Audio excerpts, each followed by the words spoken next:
नित नई सुबह, नया जीवन हर बार, सुख शांति और समृद्धि के साथ आपको सुबह का नमस्कार, सुप्रभातम। स्वागत है आपका इस विशेष कार्यक्रम में। मैं हूं किरण भारद्वाज।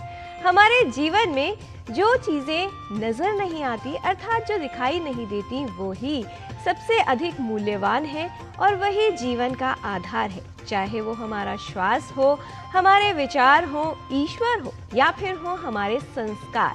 संस्कार ही जीवन को उत्तम बनाते हैं और उचित दिशा देते हैं। इसलिए अपने संस्कारों को संजोए रखना जीवन में अत्यंत महत्व रखता है।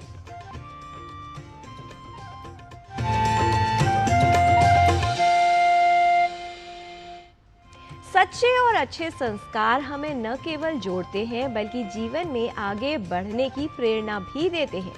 धन को एकत्रित करना सहज है किंतु संस्कारों को संचित करना पड़ता है। इसलिए उनको किसी भी तरह से लाया नहीं जाता बल्कि जीवन में अपने परिवार से संस्कार मिलते हैं। अच्छे संस्कार धारण करने के लिए समर्पित होना पड़ता है। धन यदि एक बार जीवन से चला जाए तो उसको फिर से एकत्रित किया जा सकता है, लेकिन संस्कारों के लिए तप करने की आवश्यकता होती है और अपने विचारों पर, अपनी आदतों पर निरंतर कार्य करने की आवश्यकता होती है। समय के साथ अच्छे संस्कार और सशक्त होते हैं और गहरे होते हैं। इसलिए समय का महत्व न सिर्फ हमारे जीवन के लिए है बल्कि अपने संस्कारों को संचित करने के लिए भी है। समय का ज्ञान लेते हैं और आइए देख लेते हैं इसके लिए आज का पंचांग। आज का पंचांग युगाब्द 5127, विक्रम संवत 2082, शक संवत 1947, उत्तरायण, माघ मास, कृष्ण पक्ष, द्वितीया तिथि, सोमवार, पुष्य नक्षत्र। आज का दिन सभी के लिए मंगलमय हो। संस्कार ही मानव आचरण की नींव होते हैं। जितने गहरे संस्कार उतना ही अधिक मनुष्य अपने कर्तव्य पर, धर्म पर, अपने सत्य और न्याय पर होता है। व्यक्ति की वाणी, उसका व्यवहार, विचार और संस्कार ही उसकी वास्तविक पहचान होते हैं। हमारे विचारों से बनता है व्यवहार और व्यवहार से बनते हैं संस्कार। इसलिए अपने विचारों पर विशेष ध्यान देना आवश्यक है कि उन्हें नकारात्मक नहीं बल्कि सकारात्मकता की ओर परिवर्तित किया जाए। जीवन में अगर सकारात्मक दिशा चाहिए और अपने संस्कार मजबूत चाहिए तो इसका आधार बनते हैं हमारे सकारात्मक विचार। वनानि दहतो वह्नेः सखा भवति मारुतः स एव दीपनाशाय कृषे कस्यास्ति सौहृदम्।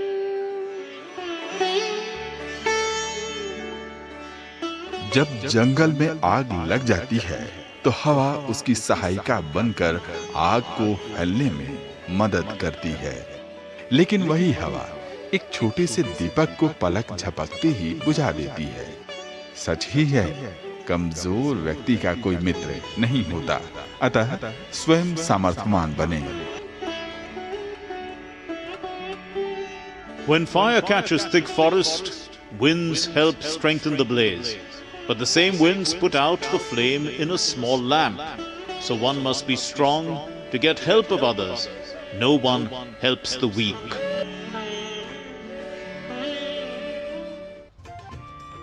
भारत के त्योहार यहाँ की संस्कृति की पहचान है। आदर्श महापुरुषों के जीवन से जुड़े भारत के पूर्व ज्ञान के प्रकाश द्वारा समाज को पीढ़ियों तक प्रकाशित कर रहे हैं। इन्हीं पर्वों में प्रमुख पर्व है दीपावली।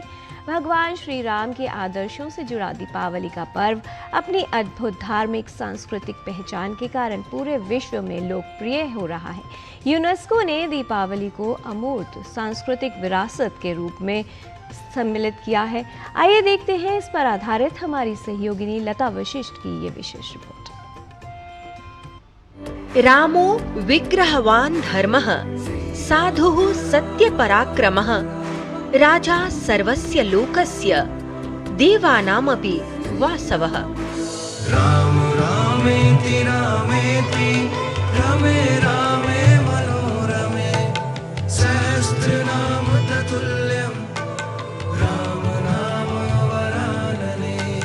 राम भारत की आस्था है, राम भारत का आधार है, राम भारत का विचार है, राम भारत का विधान है, राम भारत की चेतना है, राम भारत का चिंतन है। भारत की संस्कृति, संस्कार और सभ्यता यहाँ के संतों की तपस्या का उद्घोष है, जहाँ आदर्श आचरण में बदलते हैं, जहाँ के संस्कार श्री राम को मर्यादा पुरुषोत्तम बनाते हैं। प्रभु श्री राम के सत्य, धर्म, संयम, विवेक, अनुशासन, क्षमा आदि आदर्श गुणों और सिद्धांतों से यहाँ की धरती सदियों से प्रेरित हो रही है। राम यानी आदर्श, राम यानी मर्यादा, राम यानी जीवन का सर्वोच्च चरित्र, राम यानी सत्य और पराक्रम का संगम। दिव्य गुणे शक्र समो रामः सत्य पराक्रमः। राम यानी धर्म पथ पर चलने वाला व्यक्तित्व। रामः सत्पुरुषो लोके सत्यः सत्यपरायणः। राम यानी जनता के सुख को सर्वोपरि रखना। प्रजा सुखत्वे चंद्रस्य। राम यानी धर्म और क्षमा का दरिया। वसुधाया क्षमा गुणे है। मर्यादा पुरुषोत्तम राम केवल एक व्यक्तित्व नहीं, बल्कि भारत की अस्मिता के मर्यादा है, यहाँ की सभ्यता की आत्मा है। राम यानी ज्ञान और विवेक की पराकाष्ठा। बुद्ध या बृहस्पति तुल्य। राम यानी कोमलता में दृढ़ता। मृदु पूर्वज भाषते। राम यानी कृतज्ञता का सर्वोच्च उदाहरण। कदाचन नोपकारेण कृति नैकेन तुष्यति। राम यानी विनम्रता में महाबल। वीर्यवान च वीर्येण महता स्वेन विस्मितः। राम यानी सत्य का अडिग संकल्प। न च अनुत्र कथो विद्वान। भगवान श्री राम के ज्ञान और आदर्श समाज को दीपावली पर्व के रूप में युगों युगों से प्रकाशित कर रहे हैं। धार्मिक और सांस्कृतिक मान्यताओं का प्रतीक दीपावली पर्व भगवान श्री राम द्वारा अंधकार पर प्रकाश की विजय का प्रतीक है, जो पूरे भारतवर्ष में श्रद्धा और उत्साह से मनाया जाता है। श्रीलंका से विजय प्राप्त कर अयोध्या लौटे पुरुषोत्तम श्री राम का अयोध्या वासियों ने दीप जलाकर स्वागत किया था। तभी से दीपावली पूरे भारतवर्ष में मनाई जाती है। भगवान श्री राम के आदर्शों से जुड़ी प्रकाश पर्व दीपावली अब केवल भारत की धार्मिक सांस्कृतिक पहचान नहीं है, बल्कि संपूर्ण विश्व के लिए मानवता की अमूर्त धरोहर बन गई है, जो शताब्दियों तक संसार को प्रकाशित करती रहेगी। यूनेस्को द्वारा दीपावली को अमूर्त सांस्कृतिक विरासत की सूची में सम्मिलित किया जाना प्रत्येक भारतवासी के लिए गर्व का विषय है। प्रधानमंत्री नरेंद्र मोदी ने यूनेस्को के इस निर्णय पर प्रसन्नता व्यक्त की। दीपावली को यूनेस्को ने विश्व की धरोहर की सूची में सूचीबद्ध किया है। ये भारत के लिए अत्यंत प्रसन्नता का विषय है, भारतवासियों के लिए अत्यंत खुशी का विषय है कि हमारी इस परंपरा का, हमारे इस त्योहार का, जो त्योहार सर्वस्पर्शी है, सर्वसमावेशी है, सबके जीवन में रोशनी लाने के संकल्प के साथ में मनाया जाता है। वो त्योहार जो असत्य पर सत्य की विजय का प्रतीक है, वो त्योहार जो अंधेरे पर प्रकाश की विजय का प्रतीक है, वो त्योहार जो बुराई पर अच्छाई की विजय का प्रतीक है, वो त्योहार जो नए धन धान्य से प्रतिपूर्ति के नई संपन्नता का प्रतीक है। ऐसे त्योहार को विश्व धरोहर की सूची में मान्यता की दिया जाना निश्चित रूप से हम सब के लिए अत्यंत प्रसन्नता और सौभाग्य का विषय है। यूनेस्को की अमूर्त सांस्कृतिक विरासत की सूची में सनातन संस्कृति के महत्व को बताने वाले योग, वैदिक मंत्रोच्चार की परंपरा, कुंभ मेला, कोलकाता की दुर्गा पूजा और रामलीला, महाकाव्य रामायण का पारंपरिक प्रदर्शन भी सम्मिलित है। धर्म, आदर्श और संस्कृति से जुड़ी दीपावली सनातन संस्कृति की आत्मा है, प्रकाश और धर्म का प्रतीक है। दीपावली का यूनेस्को की अमूर्त विरासत सूची में सम्मिलित होना इस पर्व की न केवल वैश्विक लोकप्रियता को बढ़ाएगा, बल्कि भारतीय संस्कृति के आदर्श श्री राम के सत्य, धर्म, अनुशासन, आत्मा के विकास और जीवन में सत्य मार्ग पर चलते हुए लक्ष्य की प्राप्ति के लिए समाज को युगों युगों तक प्रेरित करता रहेगा। लता वशिष्ठ, डीडी न्यूज। भारतीय ज्ञान परंपरा, हमारी संस्कृति, हमारे संस्कार, यही हमारी वास्तविक पहचान है और यही है हमारे जीवन का आधार। कहते हैं कि अहंकार और संस्कार एक साथ नहीं रह सकते, क्योंकि दोनों में एक अंतर है। अहंकार दूसरों को झुकाकर प्रसन्न होता है, वही संस्कार स्वयं झुककर प्रसन्न होना सिखाते हैं। यहाँ पर लेते हैं एक अल्प विराम। आप देखते रहिए डीडी न्यूज।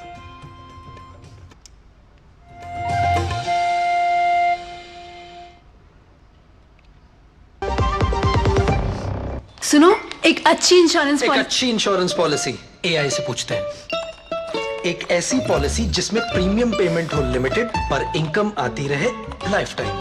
LIC का जीवन उत्सव। एक ऐसी पॉलिसी जो दे होल लाइफ इंश्योरेंस कवर भी। LIC का जीवन उत्सव। वाह, चलो तो LIC की जीवन उत्सव पॉलिसी ही लेते हैं। मैं भी तुमसे यही कह रही थी, LIC का जीवन उत्सव। लाइफ टाइम सेलिब्रेशन मनाइए LIC के जीवन उत्सव के साथ। फ्यूचर सेट है।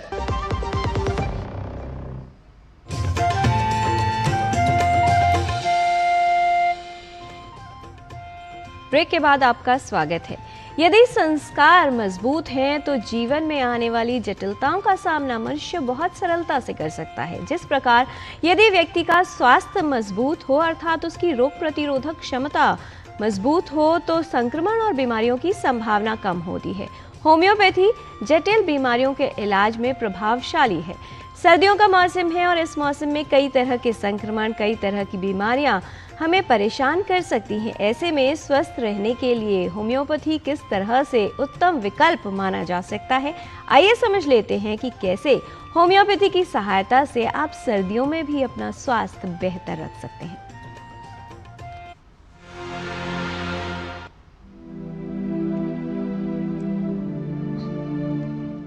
सर्दियों का मौसम आता है तो इसके साथ कई तरह की स्वास्थ्य समस्याएं भी होने लगती हैं। ठंडे मौसम में हमारी सेहत पर गहरा प्रभाव पड़ता है। सर्दियों में स्वास्थ्य की देखभाल अहम हो जाती है।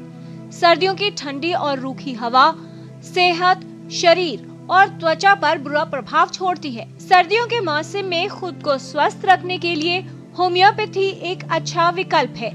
सर्दियों में और एयर क्वालिटी के ख़राब होने के साथ साथ पोल्यूशन के साथ कई चीज़ें हमारे शरीर पे इम्पैक्टेड होती हैं। रेस्पिरेटरी सिस्टम एक बहुत बड़ा एरिया है जहां एयर क्वालिटी और ठंड दोनों ही बहुत बड़ा इम्पैक्ट देती है। ENT ear, nose and throat की बीमारियां भी इस दौरान बढ़ जाती हैं। साइनस की इरिटेशन, नाक का बंद होना, छींकें, आँखों की इरिटेशन, आँख से पानी, आँख में पेन होना, ये इस किस्म की एलर्जिक कंडीशंस बहुत फ्लेयर्ड अप रहती हैं इस दौरान। Respiratory infections, simple flu virus, अलग किस्म के कोल्ड सिम्टम्स पैदा करने वाले कई वायरसेस ठंड के टाइम बहुत ज़्यादा बढ़ी हुई देखने को मिलती हैं। क्योंकि हमारे रेस्पिरेटरी पैसेजेस ऑलरेडी इरिटेटेड और इन्फ्लेम्ड हैं पोल्यूशन के साथ साथ, तब हमें ये हमें और ज़्यादा प्रोन बना देती है इन्फेक्शंस और इन्फेक्शंस की सिवेरिटी ज़्यादा होने के लिए। इस वजह से हम विंटर और एयर क्वालिटी ख़राब होने के दौरान बहुत ज़्यादा हायर इंसिडेंस इन चीज़ों में देखते हैं। सर्दियों से संबंधित रोगों के इलाज में होम्योपैथी चिकित्सा काफी लाभदायक है। सर्दियों के मौसम में खांसी, सर्दी, जुकाम, वायरल बुखार हो सकता है, निमोनिया का खतरा अधिक होता है, संक्रमण होने की संभावना बढ़ जाती है, हाइपोथर्मिया, ब्रोंकाइटिस और कई तरह के श्वसन समस्याएं हो सकती हैं। इसके अतिरिक्त हृदयाघात का खतरा अधिक होता है, स्ट्रोक होने की संभावना हो सकती है। ठंडे मौसम का प्रभाव त्वचा पर पड़ता है और त्वचा संबंधित समस्याएं हो सकती हैं। जोड़ों में दर्द और जकड़न की समस्या इस मौसम में काफी देखी जाती है। स्किन की बीमारियां भी बहुत ज़्यादा बढ़ जाती हैं विंटर टाइम में। ये ड्राई, कोल्ड, डैम्प वेदर में स्किन इरिटेटेड रहता है। जिन पेशेंट्स को ऑलरेडी सोरियासिस, एक्जिमा या एटोपिक डर्मेटाइटिस जैसी बीमारियां रहती हैं, इस दौरान हम उनकी फ्लैड अप कंडीशंस देखते हैं। जॉइंट्स में भी हम लोग देखते हैं कि बहुत ज़्यादा इंक्रीज्ड पेन, आर्थराइटिस चाहे ऑस्टियोआर्थराइटिस की कंडीशंस में भी इस टाइम ज़्यादा इंसिडेंस देखी जाती है। Cardiovascular issues, stroke, temperature low रहने और low physical activity, increase consumption of alcohol, इस सब के वजह से ब्लड प्रेशर इंक्रीज़, ये इन फैक्टर्स मिलके स्ट्रोक की इंसिडेंस भी विंटर्स में ज़्यादा देखी जाती है। होम्योपैथी रोग का नहीं बल्कि रोगी का इलाज करती है। होम्योपैथी कठिन से कठिन रोगों का इलाज करने में सक्षम है। होम्योपैथी में उपचार शुरू करने से पहले रोगी की पूरी जानकारी ली जाती है। तो ये बहुत ज़रूरी है कि हम ये समझें एयर क्वालिटी और ठंड हमारे बॉडी पे किस तरीके से प्रभाव डालती हैं और हम स्टेप्स एडिक्वेट लें। फिज़िकल एक्सरसाइज, खान पीन में मॉडरेशन रखना, सोने की टाइमिंग ठीक रखना, इन चीज़ों का ध्यान ठंड में खासकर रखा जाना चाहिए। पर्टिकुलरली जो immuno compromise high risk group patients होती हैं, जैसे बहुत छोटे बच्चे और बहुत senior age group patients, comorbidities जैसे ब्लड शुगर, डायबिटीज़ और ब्लड प्रेशर, इनके मरीज़ों को भी इस दौरान अपने डाइट पे और एक्सरसाइज रेजिमेंट में बहुत ज़्यादा ख्याल रखना चाहिए। इन चीज़ों की सारी बीमारियों में होम्योपैथी बहुत इफ़ेक्टिव हेल्प देती है। तो ये ज़रूर सोचा जाए कि अगर बीमारियां हों इस तरीके की तो एक होम्योपैथिक स्पेशलिस्ट के साथ मिलें और अपना ट्रीटमेंट करें। होम्योपैथी एक प्रभावशाली चिकित्सा पद्धति है जो किसी भी रोग का मानसिक, शारीरिक और भावनात्मक स्तर पर उपचार करती है। साथ ही बीमारियों से लड़ने के लिए रोगी की रोग प्रतिरोधक क्षमता को भी बढ़ाती है। होम्योपैथी में इम्यूनिटी इम्प्रूव करने की कई तरीके की दवाइयाँ हैं। ये उस बेसिस पे सिलेक्टेड होती हैं कि पेशेंट को किस तरीके की बीमारियां बार बार होती हैं, ये देख के ही एक होम्योपैथ अच्छे से सिलेक्ट करके देख सकता है। पेशेंट्स ये भी देखें कि एक सीज़न में 1 या 2 एपिसोड ज़ुकाम खांसी के होने का ये मतलब नहीं कि इम्यूनिटी बहुत आपका लो है, तो इससे भी बहुत ज़्यादा फ्रस्ट्रेटेड ना हो जाएं। कभी कभी 2 अलग किस्म की वायरसेस होती हैं एक सीज़न में जो कि आपको 2 बार अलग इम्पैक्ट कर भी सकती हैं। और फिज़िकल एक्टिविटी, सोने का रूटीन ठीक रखना, इन चीज़ों से भी इम्यूनिटी बहुत अच्छे से अच्छा रखा जा सकता है। आवश्यक है कि होम्योपैथी दवाएं विशेषज्ञ की सलाह अनुसार ही ली जाएं, क्योंकि अलग अलग रोगी में एक समान रोग के लिए होम्योपैथी दवाएं अलग हो सकती हैं। होम्योपैथी एक वैज्ञानिक चिकित्सा पद्धति है जो इलाज में काफी प्रभावशाली है। यदि आप भी सर्दियों के मौसम में स्वस्थ रहना चाहते हैं, रोगों से बचाव करना चाहते हैं, तो होम्योपैथी को अपनाएं और स्वास्थ्य को बेहतर बनाएं। किरण भारद्वाज, डीडी न्यूज।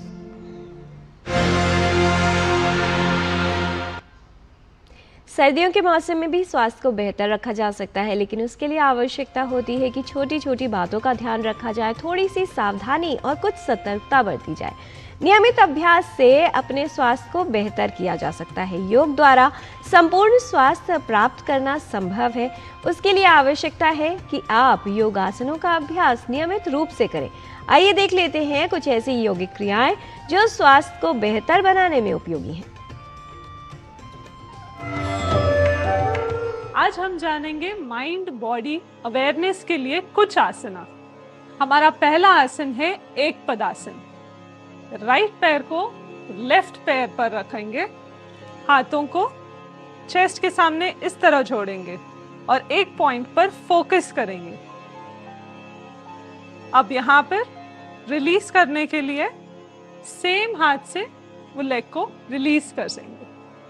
यही आसन आप लेफ्ट साइड में भी कर सकते हैं। हमारा दूसरा आसन है गरुड़ासन।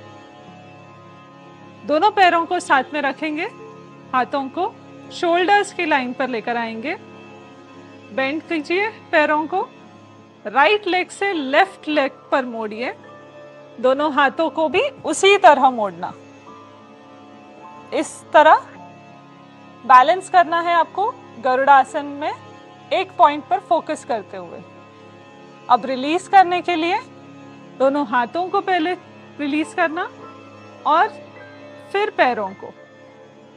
यही आसन आप लेफ्ट साइड में भी कर सकते हैं। हमारा तीसरा आसन है उत्कट आसन। उत्कट आसन के लिए दोनों पैरों के बीच में 1 फीट का डिस्टेंस रखना। श्वास अंदर लेते हुए हाथों को ऊपर लेकर आना शोल्डर की लाइन पे और एड़ियों को भी ऊपर लाना। श्वास छोड़ते हुए नीचे आना, हिप नी एक लाइन पर लेकर आना। इस तरह बैलेंस करना खुद को।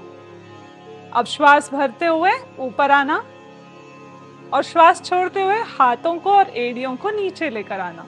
अब हम जानेंगे कुछ प्रैक्टिकल टिप्स हमारे योग गुरु हंसा जी योगेंद्र से। नमस्कार।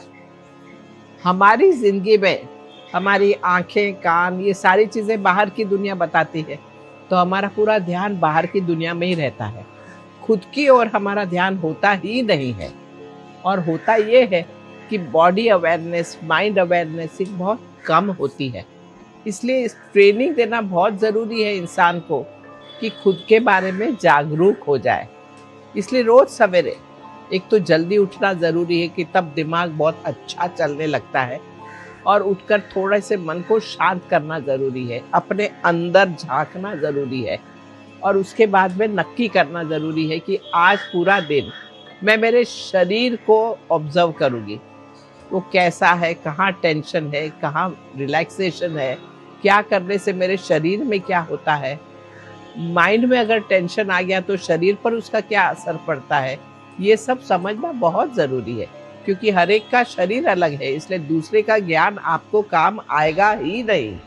इसलिए अपने शरीर के बारे में, अपने मन के बारे में जागरूक हो जाओ और वहाँ ध्यान देना शुरू करो। नमस्कार।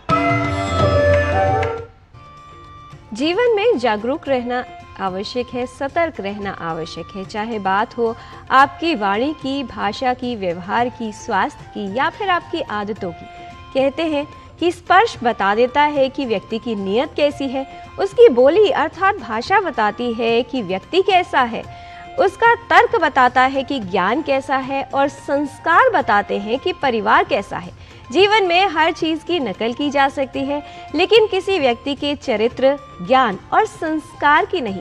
इसलिए सोच भले ही नई हो, लेकिन संस्कार पुराने रखने चाहिए, सदा अच्छे रखने चाहिए।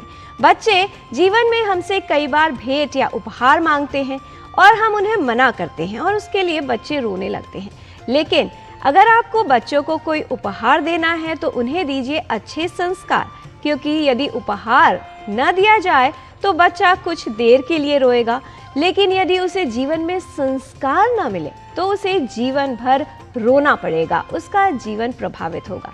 बच्चों को शुरुआत से ही अच्छे संस्कार दीजिए, दूसरों का सम्मान करना सिखाइए, इसलिए नहीं कि ये उनका अधिकार है, बल्कि इसलिए क्योंकि दूसरों को सम्मान देना हमारे संस्कार है। आज के कार्यक्रम में इतना ही। हमारी पूरी टीम को दीजिए अनुमति। नमस्कार।